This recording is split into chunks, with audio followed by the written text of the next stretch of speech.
और इस वक्त हम मौजूद हैं जेपी के पुराने घर पर।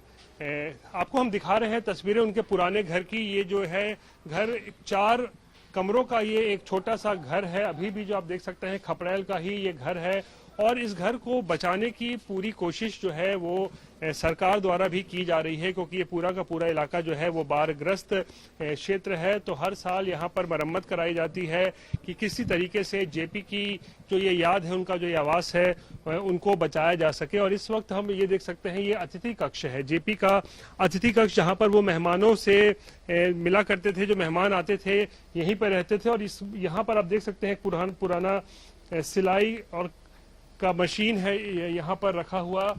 और अभी भी यहाँ पे आप देख सकते हैं उनके जो ये एक टेबल है, एक बक्सा, कुछ पुराने कपड़े हैं, वो यहाँ पर आप देख सकते हैं यहाँ मौजूद हैं। वो बेंच कुर्सी जो इस अतिथि कक्ष में अभी भी जो है वो लगी हुई है। तो ये एक अतिथि कक्ष हो गया। इसके बाद हम दूसरे कमरों की तरफ भी चलेंगे और यहाँ के हालत को जानने की कोशिश करेंगे कि आखिर जेपी का ये जो आवास है वो किस हालत में है। ये विश्राम कक्ष है। यहाँ बताया जाता है कि इसी कक्ष में आप देख सकते हैं कि जेपी विश्राम किया करते थे, यहीं पर वो रहा करते थे। आपको हम अंदर की तस्वीरें भी यहाँ दिखा रहे हैं, आप देख सकते हैं। यहाँ पे जेपी की तस्वीरें लगी हुई हैं और वो बिस्तर भी यहाँ पर मौजूद है, वो टेबल भी यहाँ मौजूद है जिस पर वो लिखा करते थे। और इस तरफ हम आते हैं तो ये देखिए ये वो टेबल और कुर्सी है जहां पर जेपी बैठा करते थे और किस तरीके से जो संपूर्ण क्रांति की बात होती थी, किस तरीके से उसको लेकर रणनीति बनाई जाए, उसके बारे में यहाँ पर चर्चा होती थी, बैठकें होती थी। और ये देखिए बैठक कक्ष है, ये बैठक कक्ष है। यहाँ पर भी जो कुछ नेता आते थे उनके साथ यहाँ पर बैठक होती थी, उनके साथ विचार विमर्श होता था। उस समय किस तरीके से आंदोलन की रूपरेखा क्या होगी। और ये जो है चौथा कमरा जो है ये रसोई घर है। तो जेपी के जो ये घर है अभी भी इसकी हालत जर्जर ही है, लेकिन यहाँ पर सरकार कोशिश करती रहती है रह रहकर हर साल कि इसकी मरम्मत कराई जा सके, क्योंकि बाढ़ग्रस्त इलाका होने के कारण कटाव लगातार इस इलाके में देखने को मिलता रहता है। और ऐसे में जेपी की ये जो धरोहर है वो बची रहे, उसको लेकर यहाँ निरंतर प्रयास किए जा रहे हैं। हालांकि कुछ साल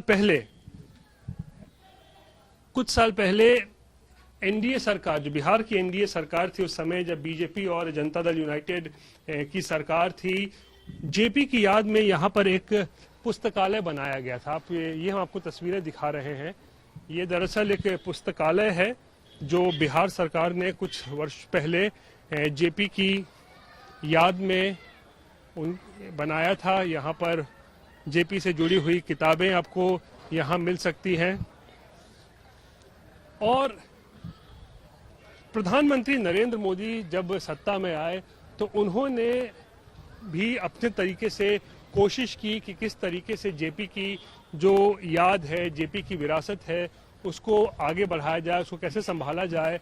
और इसी कड़ी में ठीक जेपी का जो ये पुराना आवास है, जो ये खपड़े का जो घर है, उसके ठीक सामने एक भव्य इमारत ये बनाई गई है। दरअसल ये एक राष्ट्रीय स्मारक इसे घोषित किया गया है और यहाँ पर आदम कद प्रतिमा जेपी की लगाई गई है। देखिए, आप देख सकते हैं यहाँ पर केंद्र सरकार की तरफ से जो है फंडिंग की गई, तकरीबन 4,75,00,000 रुपए की लागत से ये राष्ट्रीय स्मारक यहाँ बनाया गया है, जहाँ पर जेपी की एक भव्य प्रतिमा लगाई गई है। और केंद्र सरकार अपने तरीके से कोशिश कर रही है कि जेपी को श्रद्धांजलि दी जा सके, उनकी विरासत पर जो है उसकी सच्चे हकदार वही हैं, उसकी बात की जा सके। और आज केंद्रीय गृह मंत्री अमित शाह ने इस राष्ट्रीय स्मारक और इस प्रतिमा का भी जो है अनावरण किया।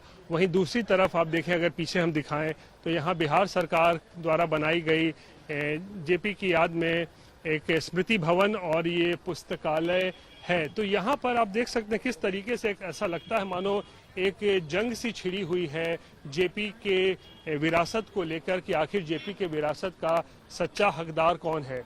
कुछ ही फीट की दूरी पर बिहार सरकार के द्वारा बनाया गया एक स्मृति भवन और पुस्तकालय और केवल 2 से 3 फीट की दूरी पर ये एक भव्य इमारत बनकर आज तैयार है।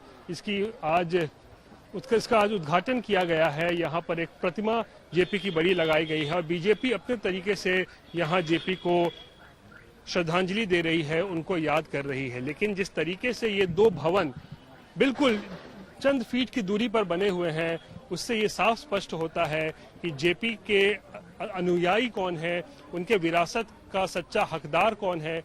इसको लेकर एक तरफ जहां बीजेपी अपने तरीके से दावा ठोक रही है, वहीं दूसरी तरफ नीतीश कुमार और लालू प्रसाद जैसे जो नेता हैं जो कि जेपी आंदोलन की ही उपज हैं, वो जेपी पर अपना दावा ठोक रहे हैं।